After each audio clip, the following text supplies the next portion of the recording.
What's up? It's Chris Hamm, Chief Operating Officer for IFB, and you're watching episode 2 of What We Do, a series highlighting various areas of our firm that support financial advisors, and in some cases, we hope, highlighting things that we do for advisors that some people didn't know that we do.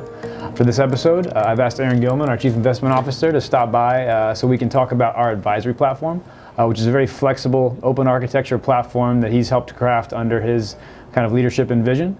And so thank you, Aaron, for joining us today. Yep, happy to be here.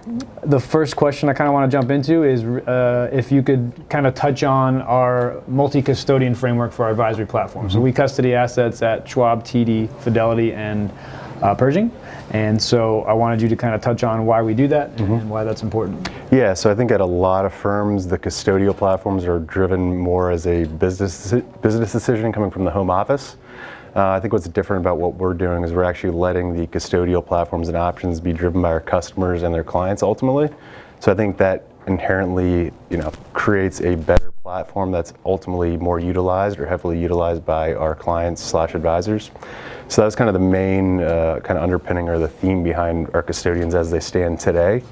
And so, obviously we're fully independent, and so that means our advisors and their groups are very independent and all do things differently.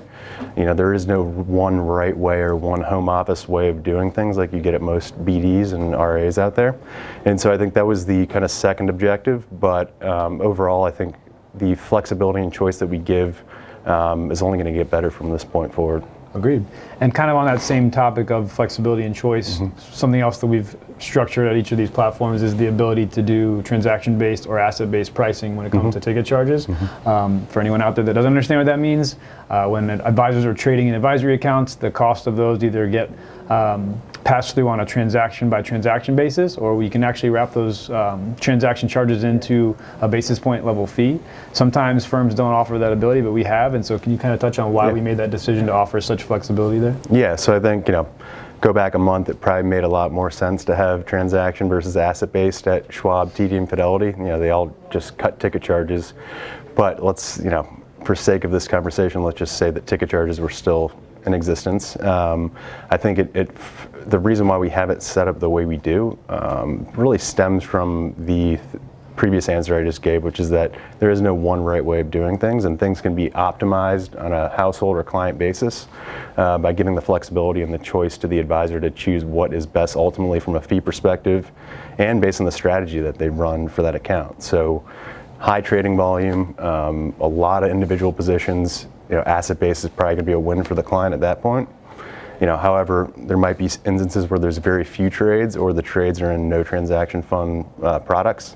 At that point, why not just get hit per transaction? And I think allowing that flexibility gives the advisors the ability to curate and optimize their entire book of business for the best client experience. Yep. My third question, I think I would use to kind of touch on just our basic portfolio management options, if you will. As you know, and hopefully everyone else eventually will know, there's different ways our advisors manage portfolios. They manage their own portfolios. They can use third-party money managers. But one of the teams that Aaron leads is our in-house asset management team, IFB Asset Management. And that's more of a in-house third-party money manager or an in-sourced kind of money manager. But can you just kind of touch on that asset management platform and what we do for advisors and why we think it's a good offering for advisors? Yeah, so I think a couple years ago we kind of stepped back and looked at our offerings and kind of decided that we would take the kind of OCIO concept, which is outsourced chief investment officer, and since we're not really outsourced per se, we're more insourced like you mentioned, we started to kind of build out that offering in terms of letting the advisors still have some control and just kind of fine-tune their strategies that they might already run and make them more systematic and repeatable. And so what I think it does, it solves for a couple issues, succession planning for single advisors where maybe, they're afraid or their clients are afraid something might happen to them. And if it's just one advisor, who picks up the pieces afterwards and continues to run those strategies. And so without really well documented processes and things that are logic based, it's very difficult to do. So I think part of what we do is kind of rooted in that succession concept. The second part is just bolstering the credentials, and you automatically, when you join IFP, you can leverage my group and essentially get a full team of credentialed kind of portfolio managers on your staff. And we're here for support questions or any product type questions or investment questions. And so, we started out running kind of cookie cutter sets of models, and those have, over time broadened quite a bit to where we have a kind of a palette with a billion colors that you can choose from, and you can mix them together and make whatever kind of secondary colors you want. And I think we're at a point now where we have both the in-source CIO component that's been growing pretty rapidly, and then we have the kind of standard models which are growing pretty rapidly too. And I think it's going to get quite a bit of, I think we're probably going to garner a lot more assets in the next couple of years, especially as the SEC looks to roll out the Reg BI. Ultimately, I think it's a good fiduciary decision to have credentialed, CFAs that ultimately are kind of looking over your shoulder, helping you out with a lot of the details and getting in the weeds where most advisors don't really want to or have the time to do so. We just spent the past 3 months building out our own application that will ultimately be an Advisor X, which will allow advisors to see what accounts we're managing for them, check out and kind of research all the strategies that we run as well, and then also make the ability to open accounts or have us manage accounts much more streamlined and auditable.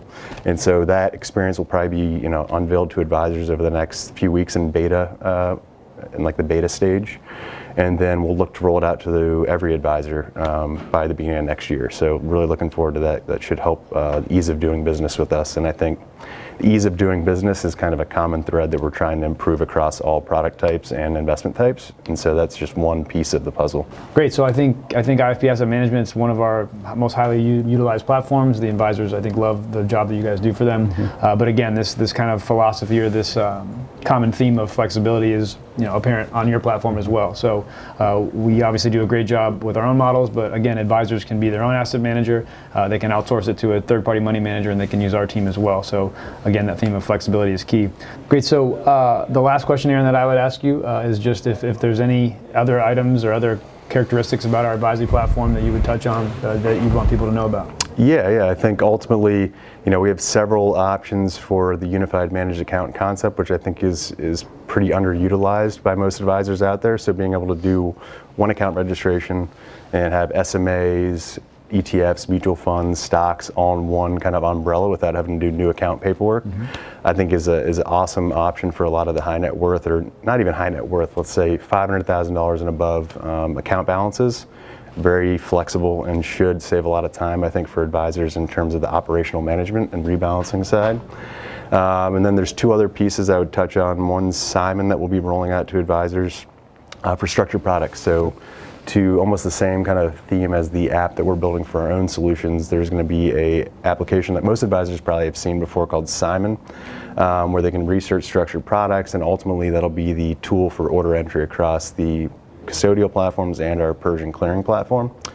And then the final piece is AIX. That'll be a streamlined, fully intelligent kind of form and order entry service for the alternative investments that we have.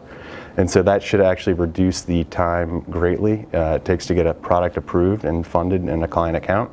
And we'll also provide for consistency and just ease of use from the advisor's perspective. So, I think the overall objective here is get the business through that should go through, that's suitable, a good fit, and hold back or try not to sacrifice by letting through business that should not go through. So I think that's kind of the thread we're trying to streamline and get a quicker kind of start to finish on products that should be in a client account or should be purchased, and also just keep out the ones that cause risk for the advisor, their client, and ultimately the firm. Yeah. So. And I would just add to that is one of the reasons that we started our own broker-dealer to kind of have this firm under our control completely is that, at least in the independent space for broker-dealers, RIAs, there's not a lot of firms that really have a robust high net worth platform or kind of more of these more sophisticated ways of managing money for people that have assets, with which to invest. So, we can control that now. So that's why we're putting in things like Simon and AIX and whatnot. So definitely another great aspect of more our platform in general, not just the advisory platform, is just the high net worth capabilities that we're building. So